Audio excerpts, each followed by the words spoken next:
নামাজ পড়েন, যাহা মন চায় তাই চান। রাতে তাহাজ্জুদের নামাজ পড়েন, বুখারীর 137 নম্বর হাদিস, আল্লাহ যে প্রতিদিন তাহাজ্জুদের ওয়াক্তে আল্লাহ শেষ আসমানে নেমে আসেন, আর আল্লাহ বলতে থাকে, কে আছে বান্দা যারা দিনে গুনাহ করেছো, আমি আল্লাহ রাতে তোমার জন্য অপেক্ষা করছি, তুমি ক্ষমা চাও, আমি আল্লাহ ক্ষমা করব, যা চাইবে তাই দেব। আল্লাহ প্রতিদিন আপনাকে ক্ষমা করতে চাই। আল্লাহ নিজের দায়িত্ব নিয়ে তিনি প্রথম আসমানে চলে আসেন। আপনি তো সেই সময় মোবাইলে গেম খেলেন, আপনি ঘুমান নাক ডেকে, সেই সময় তো আপনি সারা দেন না।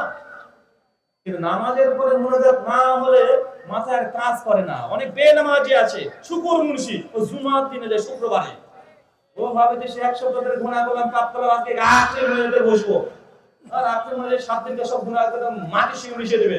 এবং ও তো ওইটাই চায়, সরকার জান্নাত চায়। নামাজ পড়বে না, মুনাজাতে আমিন আমিন বললে দোয়া কবুল হয়ে যাবে। এটা আল্লাহ নেই বলছেন, মান তারাকা সালাতান মুতাম্মাদান ফাকাদ কাফারা, যে ব্যক্তি নামাজ ত্যাগ করেছে এই ব্যক্তি কুফরি করেছে। কি করেছে? এই কুফরি করেছে। শেখ সালাহ ইসলাম বলছেন সে কাফের হয়ে গেছে। কেমন কাফের?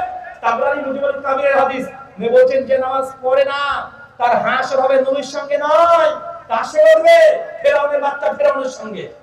তার উম্মত তাহলে আপনি কোন কোয়ালিটির কাফের দেখেছেন? নমরুদের সঙ্গে উঠবে বেনামাজি। দোয়াতে জান্নাত চলে যাবে ভাবছেন যতই সহজ, শর্টকাট জান্নাত পেতে চাই বাঙালি। জি, নামাজ না পড়লেও ঈমান ঠিক আছে, কথাটা কি ঠিক? এটা যে শয়তানের হাদিস, নবীর হাদিস না। কার হাদিস?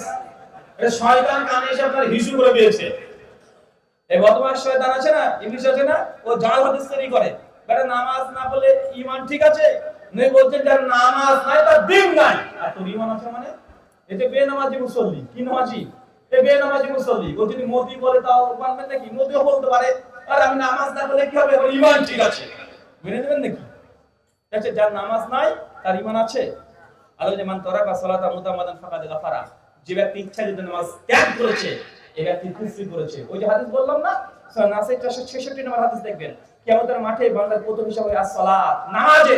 যার নামাজের হিসাব একদম ঠিকঠাক হবে আল্লাহ খুশি মনে তারপরে বলে, এবার যাকাতের হিসাবটা নিয়ে আসো, হজের নিয়ে আসো, কুরবানি ওটা অনেক পরে আসবে চাচা, কারণ কুরবানি ফরজ না। কি কথা বলে? কুরবানি ফরজ, ওটা অনেক পরে। নামাজ যদি ঠিকঠাক পেয়ে যায় তারপর আল্লাহ খুশি হয়ে অন্য ইবাদত দেখবে। তো নামাজ নাই, তুই পিছনে দাঁড়াবা, কথা বুঝতে হবে মনে হয়, তোর এখন পরে হবে, তুই এখন লাইনে আসতে পারবি না, নামাজই নাই।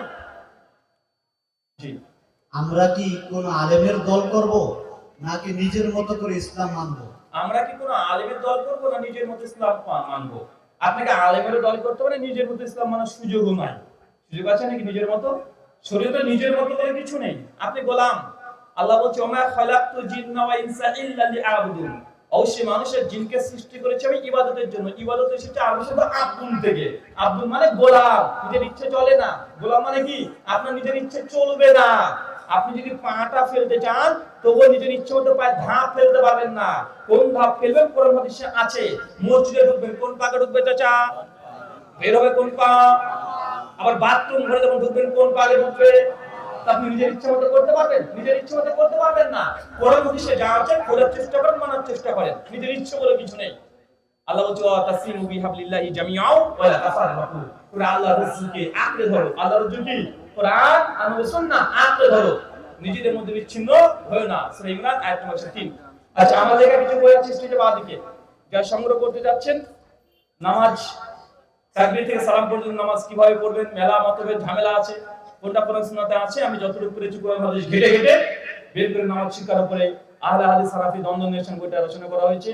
মাজাল মানা যাবে কি যাবে না এই নিয়ে অনেক ঝামেলা, এগুলো নিয়ে লেখা আছে, আপনারা পড়তে পারেন। যদি মনে হয় না কোরআন সুন্নাত অনুকূলে বই কিছু পেয়েছেন মানবেন, নচেত মানার দরকার নেই। জি, ফরজ সালাতে ইমামের পিছনে সূরা ফাতিহা পড়া যাবে কি? কেন পড়তে হবে? ফরজ নামাজের পরে ইমামের পেছনে নামাজে সূরাতুল ফাতিহা পড়বেন কি পড়বেন না? একদল বলছে বেটা পড়বি না, পড়লে তোর মুখে আগুন। আরেকজন বলছে বেটা তুই না পড়লে তো নামাজই হবে না। চাচা এখন কি করবেন বলেন তো? একজন বলছে নামাজই বাতি, আরেকজন পড়লে মাকরু হবে। কি হবে? মাকরু মানে কি? ক্ষতিকর, তাই না? মাকরু মানে ক্ষতিকর। এই যে হুজুর জ্বর দেখায় বলে মাকরু, মানে জ্বর দেখাওয়া যায়, মাকরু ফাতিহা পড়া তা। তো হুজুর তুমি সূরা ফাতিহা পড়া মাকরু হবে, জ্বর দাও মাকরু, তুমি তো একটা মাকরু করছো, তাহলে ফাতিহা বলে সমস্যা কি? কথা বুঝতে না মনে হয়। আসেন কিছু ইলমি আলোচনা করে বুঝতে পারবেন। মাযহাব কয়টা হক? চার মাঝে হক না? হানাফি, শাফি, মালিকি, হাম্বলি। ইমাম শাফি বলছে, শাফি মাযহাবে যে ইমাম পেছনে সূরা ফাতিহা পড়া ওয়াজিব, না পড়লে নামাজ বাতিল। ইমাম আহমদ বিন হাম্বল বলছে না, পড়তে হবে। তিনি বাতিল বলেন তো, পড়াটা খুব জরুরি বলেছে। ইমাম মালিক বলছে শুনতে পেলে পড়া দরকার নেই, আর না পেলে তখন পড়বে। ইমাম আবু হানিফা রাহিমাহুল্লাহ বলছে পড়তে হবে না। এখন চার ইমামের মধ্যে তিন ইমাম বলছে পড়তে হবে, এক ইমাম বলছে পড়তে হবে না। এখন আপনারা ঠিক করেন, বুঝলেন মনে হয়। আবার ইমাম আবু হানিফা রাহিমাহুল্লাহ দুইজন উস্তাদ, একজন আতা বিন আবি রওয়া মৃত্যু 110 হিজরি, তিনি বলছেন ইমাম বিশের ফাতিহা পড়তে হবে। ইমাম আবু হানিফার একজন ছাত্র আব্দুল্লাহ ইবনে মুবারক রাহিমাহুল্লাহ, তিনি মৃত্যুবরণ করেছেন 181 হিজরি, তিনি বলছেন না, পড়া মুস্তাহাসানা। ইমাম মুহাম্মদ তিনি বলেন পড়তে হবে। বাংলাদেশ থেকে হেদায়েত ছাপিয়েছে ইসলামিক ফাউন্ডেশন থেকে আবু তাইব মিসবাহ রাহিমাহুল্লাহ, তিনি বইটাকে অনুবাদ করেছেন। প্রথম খণ্ডের বাবুল কিরাতের 79 নম্বর পৃষ্ঠা ফুটনোট নম্বর 36 স্পষ্ট লিখেছে ইমাম আবু হানিফা রাহিমাহুল্লাহ দুইজন ছাত্র পড়ার পক্ষে বলেছেন। এখন আমরা বুঝলাম চার ইমামের তিন ইমাম বলছে পড়তে হবে, ইমাম আবু হানিফা দুইজন উস্তাদ বলছে পড়তে হবে, ইমাম আবু হানিফা রাহিমাহুল্লাহ দুইজন ছাত্র বলছে পড়তে হবে, ইমাম আবু হানিফা একা বলছে পড়া লাগবে না। এখন আপনি কি করবেন বলেন? ইমাম বুখারীকে চেনেন? 194 জন্ম 256 মৃত্যু। তিনি ফাতিহা পড়তে হবে সেই সময় বুখারী যখন রচনা করছে, ওই সেই সময় তারপরে একটা বই রচনা করেছে জুজুল কিরা ফি সালাহ, নামাজের পেছনে মুক্তাদি ফাতিহা পড়ার পক্ষে বই রচনা করেছে।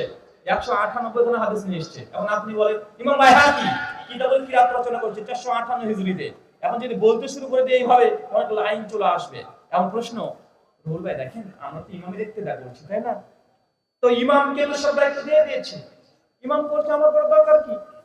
আমি তো তার ইক্তেদা করছি, তাই না? চাচা, ইমাম যদি ইক্তেদাই করেন, ইমাম সাহেব নিয়াত করে, আপনি পড়েন কি পড়েন না?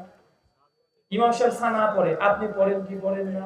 ইমাম সাহেব রুকুতে গিয়ে তাসবিহ পড়ছে, আপনি মুক্তাদি পড়েন কি পড়েন না? ইমাম সাহেব সামি আল্লাহু লিমান হামিদা বলছে, আপনি রাব্বানা ওয়া লাকাল হামদ বলেন কি বলেন না? ইমাম সিজদায় গিয়ে তাসবিহ পড়ে, আপনি পড়েন কি পড়েন না? ইমাম আত্তাহিয়াতু পড়ে, আপনি পড়েন কি পড়েন না? ইমাম দুরূদ পড়ছে, আপনি পড়েন কি পড়েন না? ইমাম মাসরা পড়ছে, আপনি মুক্তাদি পড়েন কি পড়েন না? আমি শেষে আসসালামু আলাইকুম ওয়া রাহমাতুল্লাহ এটাও আপনি বলেন। তো ইমামকে দায়িত্ব কিসের দিলে? আমাকে বুঝান তো কিসের দায়িত্ব দেবেন? একদম নিয়াত সানা থেকে শুরু করে সালাম পর্যন্ত সব ইমাম পিছনে আপনি পড়ছেন, আরে দায়িত্ব দিলেন কিসের? ফাতিহা এত কঠিন, এত ভারী লাগলো আপনার কাছে? তারপর আপনি বলে দেন কোরআনে যে আছে ওয়াইজা কুরিয়াল কোরআন ফাসনামিল ওয়া সাল্লাল্লাহু তুরামুন, সূরা আরাফ সূরা 7 যখন তোমাদের সঙ্গে কোরআন পাঠ করা তখন তোমরা চুপ থাকো, শ্রবণ করো। যখন ওয়া মানে এবং ইজা মানে যখন কুরিয়াল কোরআন কোরআন পড়া হয় তখন তোমরা চুপ থাকো, শ্রবণ করো। তো মরাবাইতে 30 জন হাফেজ একসঙ্গে পড়ে, যে কে পড়ে কে শুনে? মাদ্রাসায় সব হাফেজরা চিৎকার দিয়ে একসঙ্গে পড়ছে যে চাচা, তো কে পড়ছে কে শুনছে?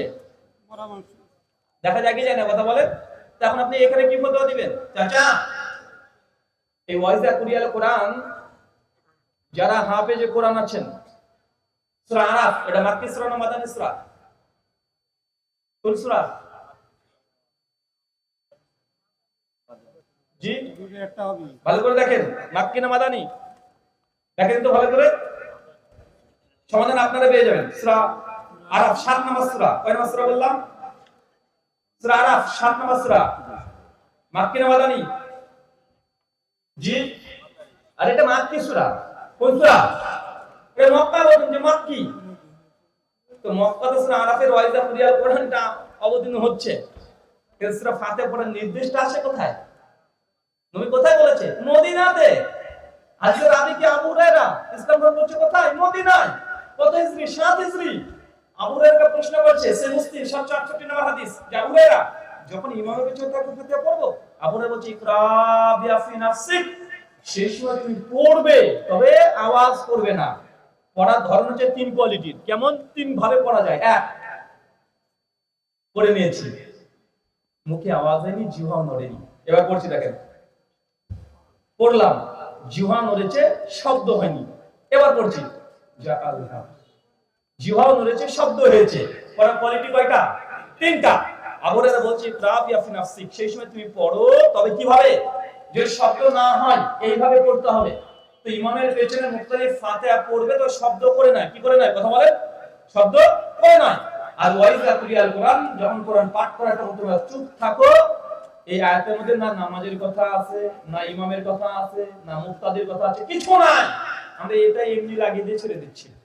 ওই যে একটা বাউল ফাউল আছে না, বলছে কোরআনের মধ্যে একটা নাচানাচি করার কথা বলেছে, ওই কি একটা বাউল ফাউল, আবুল ফাউল, ও আবুল না পাগল, ও বলছে যে কোরআনের মধ্যে নাচের কথা আছে, কি বলে যে সূরা নাস, কুল আযর বিন নাস, মালিকিন নাস, ইলাহিন নাস, যে সবাই নাচে, তারপরে বাউলরাও নাচি।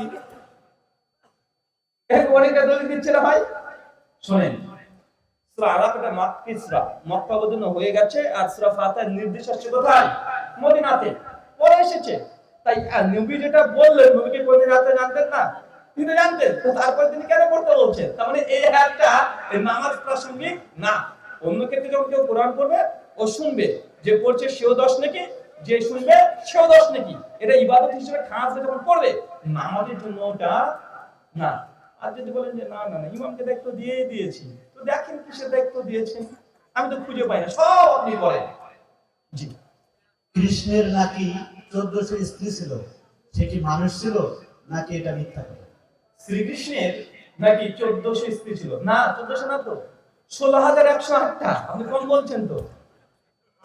16108টা। মহাভারত অনুশাসন পর্ব 44 নম্বর অধ্যায়, বিষ্ণু পুরাণ প্রথম অংশের 3য় অধ্যায়ের 26 নম্বর শ্লোক।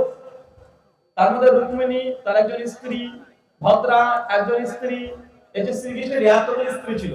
এইসব হিন্দু দাদা দাদা আমাদেরকে বলে তোমাদের নবীর 11টা স্ত্রী, তো আমাদেরকে বলে যে তোমাদের নবীর 11টা স্ত্রী, দিয়ে একটা সমস্যা তৈরি করার চেষ্টা করে না। আপনি বলে বেটা তোমার ভগবানের 16108টা। চিন্তা করতে পেরেছেন?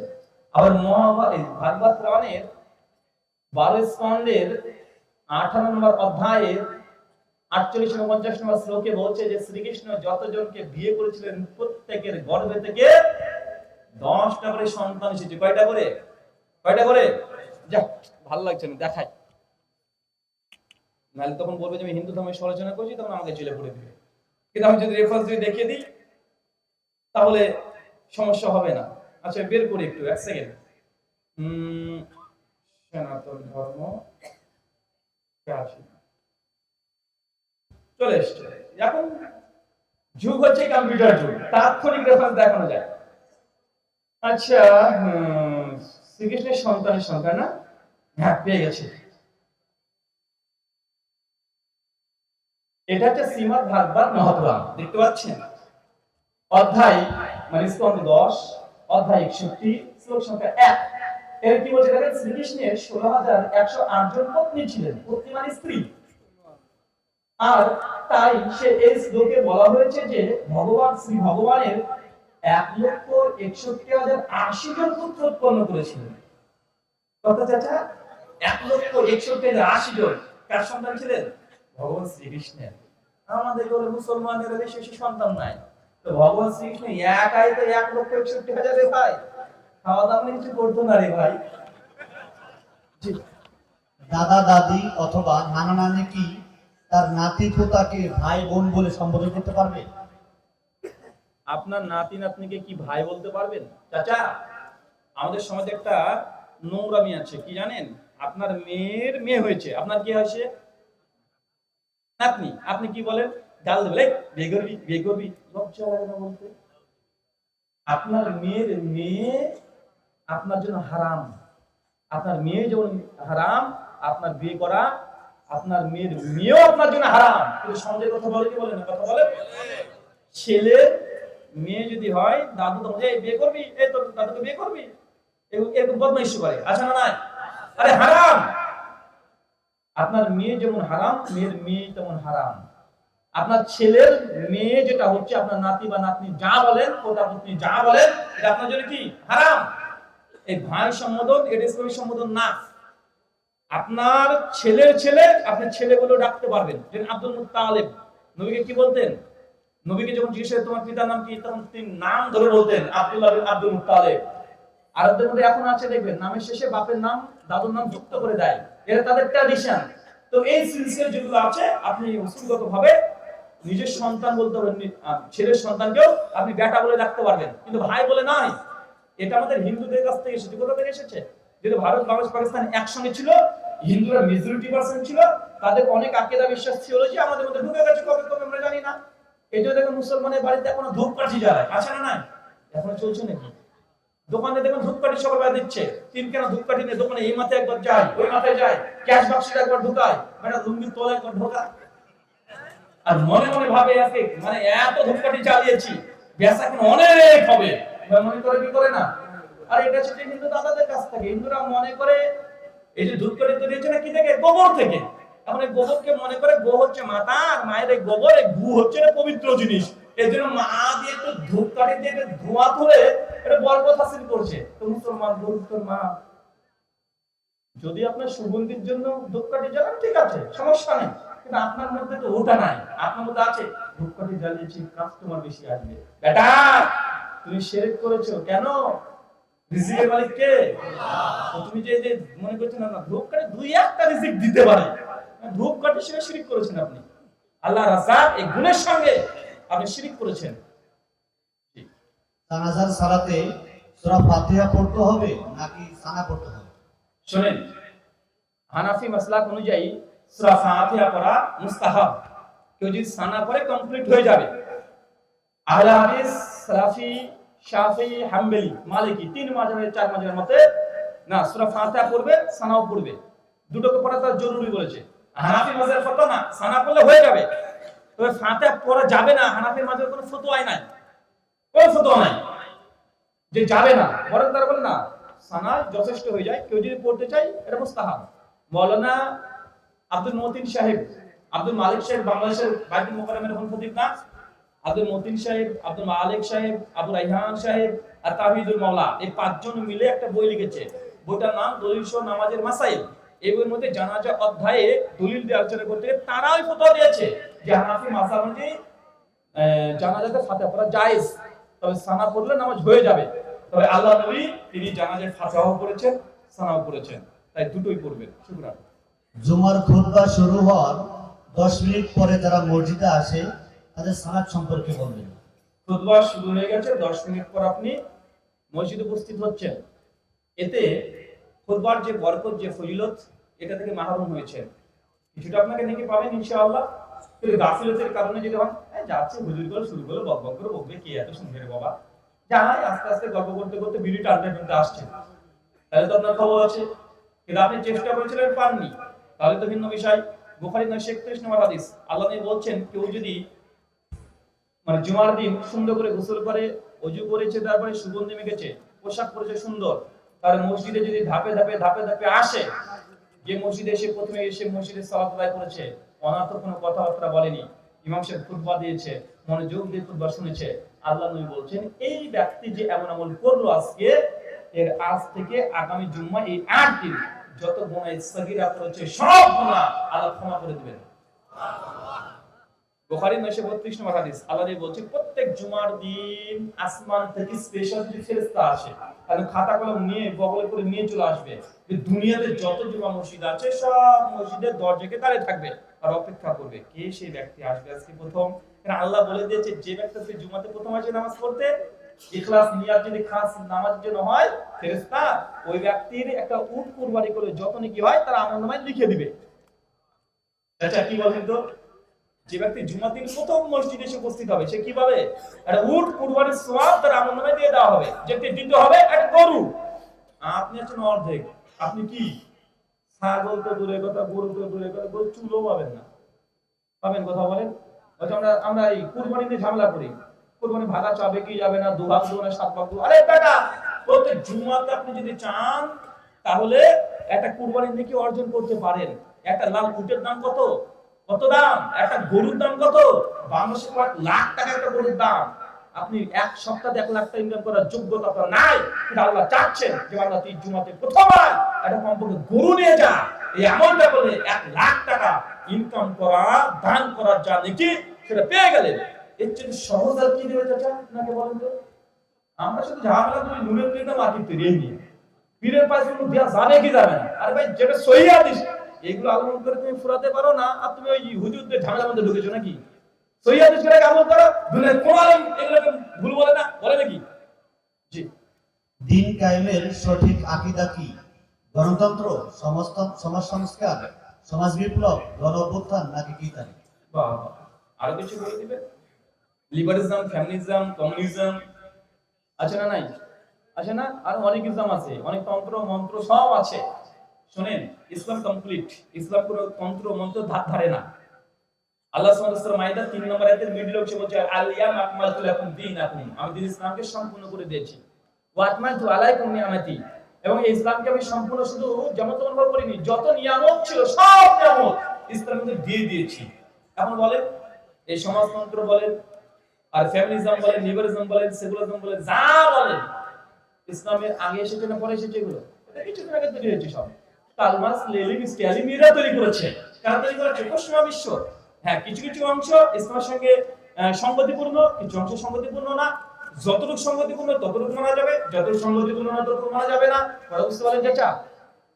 কিন্তু এইগুলো দিয়ে আপনাকে এই কাজ করতে হবে ব্যাপারটা এমন না, যে এইগুলো দিয়ে এগুলো করতে হবে ব্যাপারটা এমন না। ইসলাম কমপ্লিট। জায়নামাজের দোয়া পড়া কি জায়েজ? জায়নামাজের দোয়া কি করে? ইন্নী ওয়াজ্জাহাতু। আচ্ছা, এটা জায়নামাজের দোয়া না। সমাজে কে যে চালু করে দিয়েছে এইভাবে, এটা কোরআনের সূরা আনামের এটা একটা আয়াত, কোরআনের একটা আয়াত। তো এটা জায়নামাজের দোয়া বলে পড়ে, অথচ আল্লাহ নবী পড়তেন তাকবীর তাহরিমার পরে। এটা উল্টে নিয়ে চলেছে তাকবীরের আগে। নবী কখন পড়তেন? আল্লাহু আকবার। এটা এক ধরনের সানা। এটা কি? এটা এক ধরনের, অনেকগুলো সানা আছে। তোমাদের নবী এই সানাটা পড়তেন, ইন্নী ওয়াজ্জাহাতু। অথচ আমরা কখন পড়ছি? আগে নিয়ে চলে গেছি। বাঙালির যা স্বভাব, আমরা গলা পর্যন্ত খাওয়া করে বলি ঝাল দিয়ে দিয়েছে, খাওয়া যায়। ও গলা পর্যন্ত খেয়েছে, কি বলে গলা পর্যন্ত খেয়েছে, ঝাল দিয়েছে, তো খাওয়া যায় নাকি? ও মানে খেতেও পারবে না, কিন্তু গলা পর্যন্ত খেয়ে নিয়েছে। একটু যদি 19-20 হয়, মানে রিক্সা যদি নড়ে, মুখ থেকে বমি হয়ে যাওয়ার উপক্রম হয়ে যায়। তারপরে বাঙালি মন ভরে না, বলে নাকি আমাদের তো ভরবে না। জি। দেশের প্রেক্ষাপট অনুযায়ী হানাফি ও আহলে হাদিস মিলে কিভাবে এক প্ল্যাটফর্মে কাজ করতে পারে এ ব্যাপারে একটু বলবেন। দুজন মারামারি করবেন, হানাফির আলেস বাঁশ লাঠি নিবেন, দুজন মারামারি করবেন, যে পারবে সে ফার্স্ট। ঠিক আছে না ভাই? হ্যাঁ, ঠিক আছে। এরকম করে মারামারি করে দুজনে মসজিদ দখল করে নেন, তা তো হয়ে গেল। শুনুন ভাইয়া, গোটা আলোচনার ফল কথা যেটা ছিল না, যেখানে মতভেদ নেই সেখানে একমত হয়ে যান। সূরা আল ইমরান 64 নম্বর আয়াত, আল্লাহ মুসলিমদের ব্যাপারে কথা বলেছে, কুল ইয়া আহলাল কিতাব, হে আহলে কিতাব তোমরা যারা, তাআলাউ কালিমাতিন সাওয়াইন বাইনা ওয়া বাইনাকুম, আসো সে কথা আমরা একমত হই যে কথা তোমাদের গ্রন্থ আছে আমাদের গ্রন্থ আছে। প্রথম কি আছে? আল্লাহ নাবুদু ইল্লাল্লাহ, আমি এক আল্লাহর ইবাদত করব, ওয়ালা নুশরিকা বিহি শাইয়্যা, তার সঙ্গে কাউকে শরীক করব না। আল্লাহ কিছু কমন বিষয় আমাদেরকে একত্রিত হতে বলেছে, যেটা আমাদের মধ্যে দ্বিমত নেই, আপনাদের মধ্যে দ্বিমত নেই, আমরা সেগুলোতে আগে একমত হই। বাকি যেগুলো দ্বিমত আছে এগুলো ঘরের মধ্যে আমরা পরামর্শ করে বসে, ভাই ভাই ঝামেলা হয়েছে, বাপের সম্পত্তি কে কতটুকু পাবে, ভাগ হবে, এগুলো করলেই তো ভালো মানুষ। কিন্তু বাপের সম্পত্তি নিয়ে তরবারি দিয়ে মারামারি করে একজন আরেকজনকে চাবুক মারবে, এটা কি ভালোবাসার কাজ? আমাদের মধ্যে যেগুলো একমত আছে সেগুলোতে আমরা একমত হয়ে যাই, আর যেগুলো দ্বিমত হচ্ছে ঘরের মধ্যে বসে পরামর্শ করবো আমরা দুই ভাই বসে। পরামর্শ নেওয়া যান। জি। এত ওয়াজ মাহফিল হয়, তাও মানুষ সুদ ঘুষ জেনা ছাড়ে না কেন? এত ওয়াজ মাহফিল হয়, মানুষ সুদ ঘুষ ছাড়ে না কেন? ভাইজান, যদি সুদ ঘুষ যদি সবাই যদি ছেড়ে দিয়ে আল্লাহর ওলি হয়ে যেত, তাহলে আবু জাহেলও হেদায়েত পেত। নবীর মুখ থেকে কালেমা শুনে, নবীর মুখ থেকে কোরআন শুনে আবু জাহেল, আবু লাহাব, উতবা, সাইবা তারাই হেদায়েত পাইনি। আর আমার মতো হুজুর ফাসেক ফাজের আমরা আমাদের কাছে কোরআন শুনে আপনি বিড়ি ছেড়তে পারলেন না, সুদের কথা বলেন, ছেড়তে পেরেছেন? আপনার এক মুঠে দাঁড়িয়ে রাখতে পারেন নি এখন পর্যন্ত, আপনি সুদ ছাড়ানোর কথা বলছেন। নিজেই করতে পারি না আমরা, করেছি চাচা? স্বয়ং ফেরেশতা জিবরিল যদি এসে আপনাকে বলে যে এই সুদ ঘুষ ছেড়ে দে, ওগুলো ভেলকিবাজি, মানে ওই জিবরিল যে বিশ্বাস করবে না, ভেলকিবাজি। এবং এই ইহুদিরা করেছিল না? ইহুদিরা করেছিল তো। মুসা নবীকে বলছে, এ মুসা নবী, আপনাকে যে আল্লাহ তওরাত দিয়েছে না, আমরা বিশ্বাস করি না এটা আল্লাহ দিয়েছে। তো আরাফ 150 থেকে 57 নম্বর আয়াত, এটা আমি বিশ্বাস করি না, ইহুদি বাচ্চারা বলছে। তো কি করতে হবে? যদি তোমার আল্লাহকে এসে একটু কথা বলতে বলো, শুনি দেখি কেমন করে কথা বলে। তো মুসা নবী তখন 60-70 জনকে নিয়ে তিনি তুর পাহাড়ের উপরে চলে গেলেন। তখন আল্লাহ তিনি আওয়াজ দিচ্ছেন, কথা বলছেন। তখন মুসা নবীর উম্মত ইহুদির বাচ্চারা বলছে, আল্লাহ কথা বলতে পারে না, কে যে বলছে। মানে আল্লাহ এসে তাদের সঙ্গে কথা বলছে, তাও ওই বদমাশরা বিশ্বাস করেনি। তা আমরা তো সে মানুষেরই বাচ্চা, তাই না ভাইজান? ডাইরেক্ট আল্লাহ বলছে যে আদম করে জান্নাত তোমার, যা মন চাই খাও, পান করো, ঘুরে বেড়াও, গাছের কাছে যাবে না। নে খেলা সব ভুলে গিয়ে গাছের কাছে আগে যাই। আরে ভাই, আল্লাহ ডাইরেক্ট ওয়াজ করছে কাকে?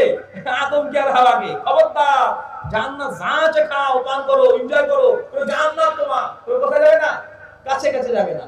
ডাইরেক্ট আল্লাহ ওয়াজ করছে আদমকে। আদম আর হাওয়া একটু পরে শয়তানের বাচ্চা এসে দেখে হাওয়া সালাতে তুমি আদম খা, কোনো সমস্যা নেই। আদম নবী বলছেন না না খাবো না, আল্লাহ নিষেধ করেছে। না না কিছু হবে না, আরে খান না, খেলে আমরা চিরস্থায়ী জান্নাতে হবো। আর মেয়ে মানুষ তো বুঝি বেশি, একটু বুঝে বেশি না, ও জান্নাতের ধরেন দিয়ে বলে খান আপনি খান, কোনো সমস্যা হবে, কোনো সমস্যা হবে না। আর আমি বলছি না, এখন স্ত্রী পাল্লাই করে যা কাছে কাছে খেয়ে দিয়েছে। তা আল্লাহ ডাইরেক্ট ওয়াজ করছে, তাই পরিবর্তন হচ্ছে না। আমি কোথাকার গেলে ভাই কত সহজ। তাহলে জান্নাত সরি জাহান্নাতের আল্লাহ তৈরি করার দরকার ছিল না, জাহান্নামে তো মানুষকে যেতে হবে নাকি? তো আমার বক্তব্য সবার যদি পরিবর্তন হবে তো সব তো জান্নাতি ব্যক্তি হয়ে যাবে ভাই। তাহলে হসপিটাল চলবে কিভাবে রোগী না থাকলে? শুধু ওয়াজ করলেই কি জমিনে দ্বীন ইসলাম কায়েম হবে, নাকি অন্য কোনো কাজ আছে? কি করবেন বলেন, কি কাজ করবেন সেটা তো বলতে হবে নাকি? কি কাজ করবেন? বোম মারবেন? অনেকে আছে না বোম মেরে ইসলাম কায়েম করতে চায়, 64 জেলায় বোম মেরে গোটা বিশ্ব জগতে কলঙ্ক লেপন করে দিয়েছে যে মুসলমানরা জঙ্গি সন্ত্রাসী হয়। কি করেছেন উপকার? গোটা বাংলাদেশের 64 জেলায় বোম মেরে কি উপকার হয়েছে বিশ্ববাসী জানছে? মুসলমান জঙ্গি হয়, সন্ত্রাসী হয়। 2016 সালে হোলি আর্টে যে ঢাকাতে হয়েছে না, ওটা দিয়ে কি হয়েছে? ডক্টর জাকির নায়ককে জঙ্গি প্রমাণ করে ভারত থেকে তাকে পালাতে হয়েছে মালয়েশিয়াতে। কেন? বলছে জাকির নায়কের রক্ত শুনে উদ্বুদ্ধ হয়েছে। তো মুসলমানের উপকার হয়েছে নাকি না ক্ষতি হয়েছে? এটা ক্ষতি হয়েছে। মুসলমান যখন জঙ্গি মনে করে আপনাদের হটকারিতার জন্য, উল্টাপাল্টা সিদ্ধান্ত নেওয়ার জন্য। নবী নিয়ে আসলেন শান্তির জিনিস, আর গোটা বিশ্বের মানুষের কাছে অশান্তি প্রমাণিত যে জঙ্গি এখানে হামলা মারে, এখানে হামলা মারে। এ বিষয়ে কোনো আলোচনা আছে? দিন কায়েমের সঠিক পথ, এই শিরোনামে ইউটিউবে চলে যাবে, 1.5 ঘন্টার আলোচনা আছে।